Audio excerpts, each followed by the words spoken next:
एक समय की बात है। एक छोटा सा गांव था जहां एक भिखारी रहता था। उस भिखारी का नाम सुरेश था।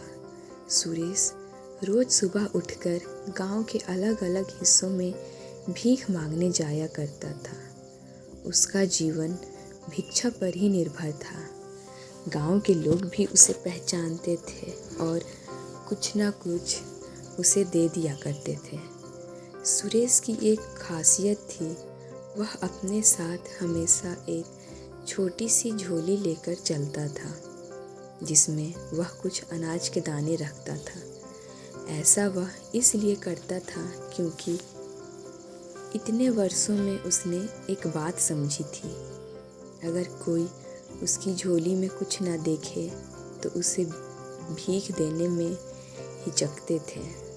अगर उसकी झोली में कुछ पहले से ही दिखे तो लोग उसे और भीख दे देते थे। यह उसकी भीख मांगने की चालाकी थी। एक दिन वह सुबह जल्दी उठकर अपने काम पर निकल पड़ा। आज वह कुछ अजीब सा महसूस कर रहा था, जैसे आज का दिन कुछ खास होगा। जैसे ही वह गांव की मुख्य सड़क पर पहुंचा, उसने देखा कि सामने से एक शानदार रथ आ रहा है। रथ की चमक और उसकी सुंदरता देखकर सुरेश को समझ में आ गया कि यह राजा का रथ है। सुरेश ने सोचा, वाह, आज तो किस्मत खुल गई। अगर राजा की नज़र मुझ पर पड़ गई और उसने कुछ दे दिया तो मेरी ज़िंदगी ही बदल जाएगी। वह जल्दी से सड़क के किनारे खड़ा हो गया। राजा के रथ के पास से गुजरने का इंतज़ार करने लगा। जैसे ही रथ उसके पास पहुंचा, कुछ अजीब हुआ। रथ उसके पास आकर रुक गया। सुरेश हैरान रह गया। उसकी आंखें चौड़ी हो गई जब उसने देखा कि राजा खुद रथ से उतरा और उसकी ओर बढ़ने लगा। अब उसकी कल्पनाएं और तेज हो गई। उसने सोचा, अरे आज तो मैं राजा से कुछ मांगने जा रहा हूँ। शायद वह मुझे ढेर सारा सोना, चांदी या कोई बड़ी चीज़ दे देगा। लेकिन तभी एक और चमत्कार हुआ। राजा ने अपनी झोली उठाई और उसे सुरेश के सामने फैला दी। सुरेश की आंखें फटी की फटी रह गईं। उसने सोचा, यह क्या? राजा मुझसे भीख मांग रहा है। राजा ने विनम्रता से कहा, भाई, मुझ पर दया करो और मुझे कुछ भिक्षा दे दो। सुरेश को विश्वास नहीं हो रहा था।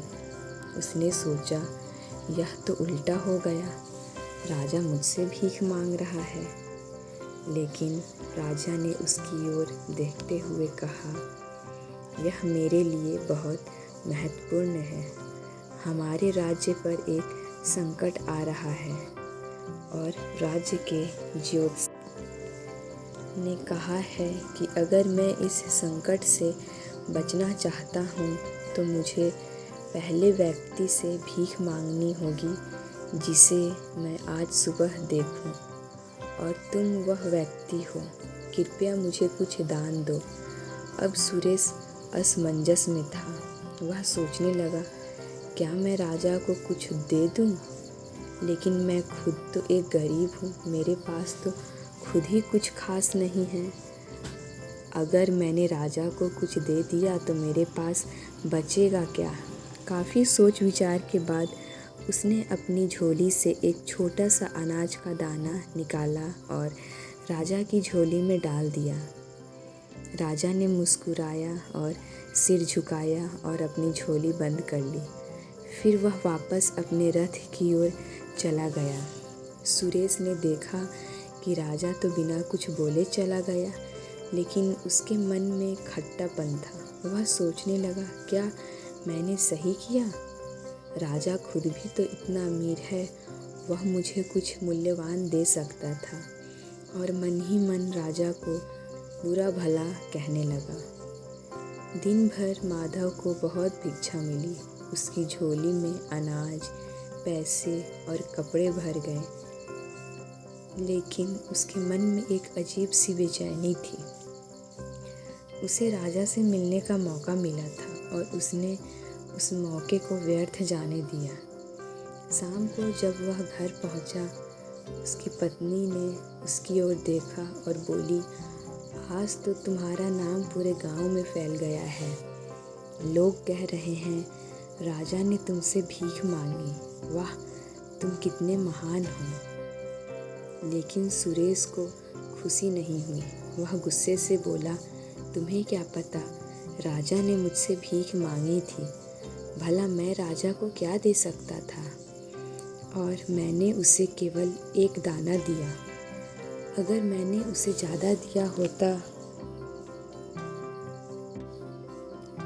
तो शायद मेरा और नाम होता। उसने अपनी झोली गुस्से में उठाई और ज़मीन पर फेंक दिया। सारी चीज़ें ज़मीन पर बिखर गई। सुरेश की नज़र एक चमकते हुए दाने पर पड़ी। यह वही दाना था जो उसने राजा को दिया था, और अब वह सोने का बन चुका था। सुरेश यह देखकर हक्का बक्का रह गया। वह सोचने लगा, अगर मैंने राजा को सिर्फ एक दाना देकर सोने का दाना पाया है, तो अगर मैंने उसे ज़्यादा दिया होता तो मेरा पूरा जीवन बदल सकता था। वह ज़मीन पर बैठ गया और रोने लगा। वह समझ चुका था कि अगर उसने अपनी लालच के कारण एक बड़ा मौका खो दिया है, या यह कहें कि एक बहुत बड़ा मौका अपने हाथ से गंवा दिया था। यह कहानी एक बहुत महत्वपूर्ण सीख देती है। हमें अवसरों को पहचान कर बिना स्वार्थ के दान देना चाहिए। सुरेश की गलती यह थी कि उसने लालच और डर के कारण अपने पास मौजूद चीज़ों को बांटने से परहेज किया। अगर वह दिल खोल कर राजा को दान देता तो उसे बहुत बड़ा लाभ मिल सकता था। इस कहानी से यह संदेश मिलता है, जब भी हमें कुछ देने का मौका मिले तो हमें निस्वार्थ भाव से देना चाहिए। दोस्तों, यह कहानी आपको कैसी लगी कमेंट में ज़रूर बताएं, और वीडियो अच्छी लगी तो वीडियो को लाइक, चैनल को सब्सक्राइब ज़रूर करें। छोटी सी ज़िंदगी है, हमेशा खुश रहें और ज़िंदगी को खुल कर जिएं।